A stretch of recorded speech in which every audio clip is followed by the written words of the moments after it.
How to attract money, money को अपनी तरफ किस तरीके से हम अट्रैक्ट कर सकते हैं। अब बहुत से लोगों ने लिखा है टीम को कि हमारे पास इतना पैसा नहीं है कि हम बड़ी बड़ी रेमेडीज़ कराएं, होमास कराएं, मंत्रास पढ़वाएं अपने नाम के। तो हमें दीदी से कुछ ऐसी टिप्स चाहिए जो हम खुद कर सकें, अपनी रोज़ की लाइफ में हम कुछ ऐसा ऐड कर सकें जिससे हमारी लाइफ में प्रॉस्पेरिटी में, ग्रोथ में, या जो हमारी तरफ पैसा आना है, हमारी ज़िंदगी में पैसा आना शुरू हो, हमारी ग्रोथ, फिनेंशियल स्ट्रक्चर बढ़े। तो इसके बारे में मैंने कुछ पॉइंट्स बनाए हैं यहाँ पे, जो कि बहुत बेसिक पॉइंट्स हैं, जो हम पहले भी सुनते थे, कभी बचपन में भी सुने होंगे अपने सीनियर्स से, अपने नानी दादी से या मदर्स से, पर हम भूल चुके हैं वो। क्यों? क्योंकि लाइफ इतनी बिजी हो गई है, टाइम नहीं है किसी के पास ये सब चीज़ें ज़्यादा इनकलकेट करने का अपनी लाइफ में। ओके, तो अब वो चीज़ें क्या हैं? बेसिक चीज़ें। एक तो सबसे पहले इम्पॉर्टेंट चीज़ है कि मनी को डिसरिस्पेक्ट फॉर्म में बोलना या सोचना बंद कर दो। एग्जाम्पल दे रही हूँ किस तरीके का पॉइंट मैं बताना चाह रही हूँ। जैसे for example group of 4-5 friends बैठे हैं और कईयों को बहुत ज़्यादा शो ऑफ करने की आदत होती है। अरे पैसा मेरे लिए इम्पोर्टेंट नहीं है, पैसा मेरे लिए इतना इम्पोर्टेंट नहीं है, इतना क्या करेंगे हम पैसा कमा के, या इस तरीके की बातें करना, गॉसिप करना about money, degrading that sort कि मुझे तो इतना पैसा नहीं चाहिए। तो जो तुम्हारे अंदर सोच चल रही है, जो तुम्हारे अंदर ये फीलिंग चल रही है, माना कि पैसा सब कुछ नहीं है, बट पैसा भी बहुत इम्पोर्टेंट है। तो ये क्या फीलिंग है, ये स्टेटमेंट क्या है? इसको जब हम बोलते हैं कि नहीं पैसा इंपॉर्टेंट है, लेकिन किसी को दुख मत दो, किसी को हर्ट मत करो, किसी को धोखा मत दो, किसी को चीट मत करो, ऐसा पैसा नहीं कमाना है। लेकिन ये बोलना कि नहीं पैसा मेरे लिए इम्पोर्टेंट नहीं है, या फॉर दैट मैटर कि मुझे इतना पैसा नहीं चाहिए, इससे आप क्या कर रहे हो? आप उस एनर्जी को अपने से इनडायरेक्टली या डायरेक्टली दूर कर रहे हो, डिसरिस्पेक्ट कर रहे हो। कहते हैं ना कि अगर लक्ष्मी जी आना चाह भी रही है तो इस तरीके का स्टेटमेंट सुन के क्यों आएंगी वो? जब वो देखेंगे कि तुम तो चाह ही नहीं रहे हो उनको अपने पास लाना, क्यों आएंगी वो ऐसे घर में जहाँ उनकी रिस्पेक्ट नहीं होगी, या वहाँ जहाँ उनको लगेगा कि अरे मुझे तो इनवाइट ही नहीं कर रहे हैं, मुझे तो इनविटेशन ही नहीं दिया। तो ऐसी एनर्जी जो है वहाँ क्यों आएगी जहाँ पे वो अनवांटेड है। रिमेंबर दिस, हम लोग को कई बार रियलाइज़ नहीं होता कि हम कई बार कुछ लोगों के सामने अपने को बड़ा दिखाने के चक्कर में कुछ ऐसी चीज़ें बोल जाते हैं, और ये सारा यूनिवर्स रिकॉर्ड करता है एक चीज़, हम क्या चाहते हैं, सारा कुछ यहाँ पे घूम रहा होता है। इसीलिए कहते हैं, मेरे एक वीडियो भी था मैनिफेस्टेशन के बारे में, कि जैसा सोचोगे वैसा ही मिलेगा ज़िंदगी में। तो अच्छा सोचो, पॉजिटिव सोचो। ओके, नेक्स्ट पॉइंट, अपने हाउस को बिल्कुल ही चमकता हुआ रखना, जो शब्द होता है ना चमकता हुआ रखना, स्पार्कलिंग क्लीन रखना बहुत ज़रूरी है। आजकल क्या होता है, मेड सर्वेंट्स आती हैं, ऊपर से सफाई करती है, ना किसी के पास टाइम होता है, हस्बैंड वाइफ वर्किंग है, चले जाते हैं, वीकेंड्स में थोड़ी बहुत क्लीनिंग कर ली एक्स्ट्रा, या मंथ में कर ली थोड़ी बहुत, दैट्स इट। मुझे कैसे पता चलता है? मेरे को जो वीडियोस भेजी जाती हैं या स्नैपशॉट्स भेजे जाते हैं हाउस डिटेक्शन के लिए या हाउस के डायग्नोसिस के लिए, उन पिक्चर्स में चाहे सामने सब कुछ साफ दिख रहा है, सुंदर दिख रहा है, बट क्योंकि हम लोग एनर्जी रीड कर लेते हैं, हम वाइब्रेशंस एक जगह की फ्रीक्वेंसी रीड कर लेते हैं, कैच कर लेते हैं, तो अब मुझे फील हो जाता है और दिख जाता है कि ये घर ऊपर से साफ है, लेकिन पूरी तरीके से साफ नहीं है, क्लीनिनेस वाला साफ नहीं है। Okay, so you have to keep your house very clean, क्योंकि जितनी भी ग्रोथ एनर्जी है या जितनी भी मनी रिलेटेड एनर्जी है जिसको अट्रैक्ट करना चाह रहे हो, वो साफ सफाई के अंदर ही आती है। इसलिए दिवाली में, होली में, स्पेशली दिवाली में क्यों होता है कि साल भर का जो कहते हैं ना, जो सफाई नहीं हो पाई, डीप क्लीन नहीं हो पाई, वो दिवाली से होने से पहले जो है वो हो जाएगी। तो इसका मतलब ये नहीं कि हम साल भर तक दिवाली तक इंतज़ार करेंगे कि दिवाली आएगी फिर हम साफ़ करेंगे। No, this practice should be there every month. हर महीने जो है अपने हाथ से डीप क्लीनिंग करने की आदत डालो, अपने ड्रॉर्स क्लीन करो, अपनी कबर्ड्स क्लीन करो, सब कुछ क्लीन रखो, तभी ये एनर्जी वहाँ पे अट्रैक्ट होगी। बेसिक्स, ये बेसिक्स हैं। ओके, अच्छी खुशबू, अच्छी फ्रेगनेंसेस अपने घर में जो है, आजकल इतने सारे ऑयल्स आते हैं, अरोमा ऑयल्स आते हैं जिनको आप जला सकते हो, बहुत सस्ते सस्ते ये चीज़ें मिलती हैं, वो आप जलाओ। अच्छे फूल कुछ थोड़े बहुत लेके आओ, 10 रुपए के फूल ले आओ, उसको पानी में डाल दो, कुछ कर लो, अपने दिमाग दौड़ाओ, आइडियाज़ खुद लगाओ कि कैसे घर सुंदर हम बना सकते हैं, कैसे फ्रेगनेंस हम अट्रैक्ट कर सकते हैं इन एनर्जीज़ को, जहाँ अच्छी खुशबू आएगी।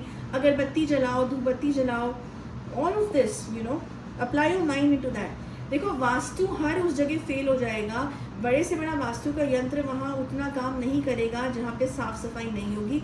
ये बात जो है वास्तु रेमेडीज़ वाले हर कोई नहीं बताएगा, क्योंकि उसको अपना सामान बेचना है, पहली बात। ठीक है, वो बोलेगा हाँ आप ये सब ठीक है। कोई आपको ये नहीं बोलेगा कि अगर वास्तु की कोई भी यंत्र अपने घर में रख रहे हो तो वो जगह, वो प्लेस बहुत ही क्लीन होनी चाहिए। ये बेसिक फंडामेंटल है इस चीज़ का। Okay, so remember that before going for any vastu remedy. Declutter करो, जो चीज़ें नहीं यूज़ कर रहे हो बाहर निकालो, घर से कलेक्ट करने की ज़रूरत नहीं है। बहुत बार सुन चुके हैं, लेकिन हम सोचते हैं ये तो सब कुछ इंटरनेट पे लिखा हुआ है, कितनी बात सच है, माने नहीं माने।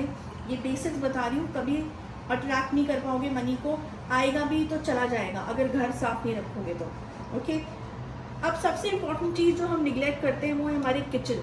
किचन को तो हम ऐसा सोचते हैं कि बस किचन से हमारी तरफ पैसा क्या अट्रैक्ट होगा, नहीं, यही हम सबसे बड़ी गलती करते हैं। किचन एक अग्नि स्थान है जहाँ पे हमारा खाना बनता है, और वो खाना हमको एनर्जी देता है, वो हमारे शरीर में जाता है, हम उसे खाते हैं। वैसा ही हमारा दिमाग बनता है, तभी कहावत है जैसा खाओगे वैसा ही सोचोगे, जिस तरीके का खाना खाओगे वैसी एनर्जी, वैसी ऊर्जा तुम्हारे शरीर में अंदर बनेगी।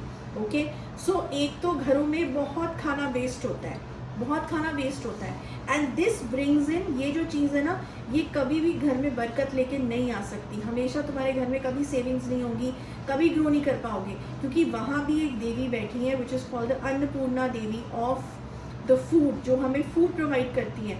जैसे कहते हैं ना कि धन धान्य से हमारा घर परिपूर्ण रहे, इसका मतलब क्या है कि हमारे पास कभी भी राशन की, खाने की, इन सब चीज़ों की जो है कमी ना हो। This is also a form of prosperity.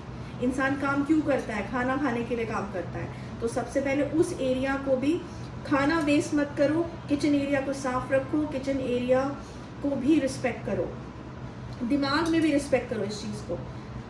अच्छा, स्पेंड मनी, मैंने लिखा है स्पेंड मनी लेकिन सेव मनी ऑल्सो।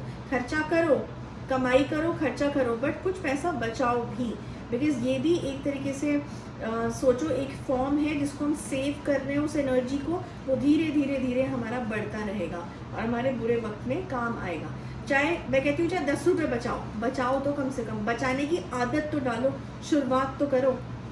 इसलिए पहले गुल्लक होते थे, अब आजकल I don't know people don't keep गुल्लक, बट होते थे ताकि बच्चों में शुरू से आदत डले, और ये आदत अपने बच्चों में भी डलवाओ, चाहे 5 रुपये 10 रुपये कुछ भी डलवाओ, उनको आदत डले कि वो हमें पैसा जमा करना है शुरू से।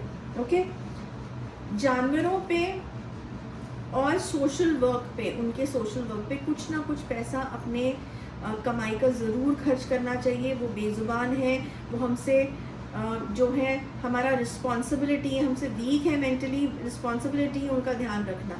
और उन इंसानों में से तो बिल्कुल भी मत बनो कि जो लोग बेचारे खाना दे रहे हैं जानवरों को, उनके पीछे लड़ाइयाँ कर लो, उनके साथ जो है उनको भी रोको खाना देने के लिए, ऐसा मत करो। खाना दो, उनका भी ख्याल रखो, वो भी जीव है, उन्हें भी पूरा हक है अच्छे से रहने का इस प्लैनेट में, सिर्फ इंसानों का प्लैनेट नहीं है ये। डोनेट मनी टू टेम्पल्स, मंदिरों में दान दक्षिणा हमें करनी चाहिए, चाहे पंडित जो है फ्रॉड क्यों ना हो, चाहे पंडित फॉर दैट मैटर कुछ पैसे अपने जेब में क्यों ना डाल ले। सब पंडित ऐसे नहीं करते, बट कईयों की मेरे पास कंप्लेंट्स आती है कि हमारा मन नहीं करता है मंदिरों में दान दक्षिणा देने का। तो ये भी सोचना चाहिए कि जो भोग हमारे मंदिरों में बनता है उसे कई लोगों को खाना मिलता है जिनके पास खाना नहीं होता, वो मंदिरों में आते हैं खाना खाने के लिए, तो उनका भी गुजारा उसी तरीके से होता है। तो उस थॉट को देखते हुए कुछ ना कुछ ज़रूर चढ़ावा वहाँ चढ़ाना चाहिए। ओके, हमारे मंदिरों से कईयों का जो है जिंदगियाँ चल रही हैं, उनके बच्चों की, उनके खुद की। दूसरा, अब जिनकी शादियाँ हो गई हैं, जैसे मैं हमेशा अपने कुछ वीडियोस में बोला हुआ रिलेशनशिप वीडियोस में कि 36 इयर्स में नवनाश एक्टिवेट हो जाता है ऑटोमेटिकली, शादी के पास डबल स्पीड से और काम करने लगता है। तो अपनी वाइफ्स की रिस्पेक्ट करो, उनका ख्याल रखो। वीनस क्योंकि वो तुम्हारी अब हो चुकी हैं, तुम ज्वेलरी पहनो या ना पहनो, उनको ज्वेलरी ज़रूर दो, अगर दे सकते हो किसी भी फॉर्म में उनको ज्वेलरीज दो, अच्छे कपड़े दो।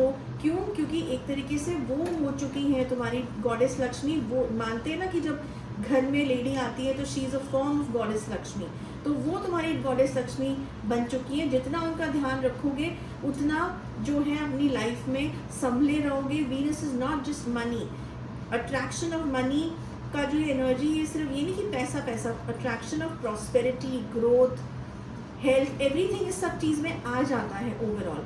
तो take care of them also. And ये जो मैंने पॉइंट्स बताए हैं, ये दिवाली आ रही है, उससे पहले ये वीडियो अपलोड हो जाएगा, तो ये अगर नहीं करा है अपने घर में सफाइयाँ तो करनी शुरू कर दो। सिर्फ ये नहीं है कि पेंट करा लिया और हमने नया घर में और हमारा काम बन जाएगा, बस नहीं, सफाई करो, डीक्लटर करो सब चीज़ें। और ये जो सोच है ना, ये सोच अपने जीवन में लाओ। ये एक लाइफस्टाइल है जो हर महीने होना चाहिए, हर दिन तुम्हें ये सोचना चाहिए कि हमें कैसे अपने घर को क्लीन रखना है।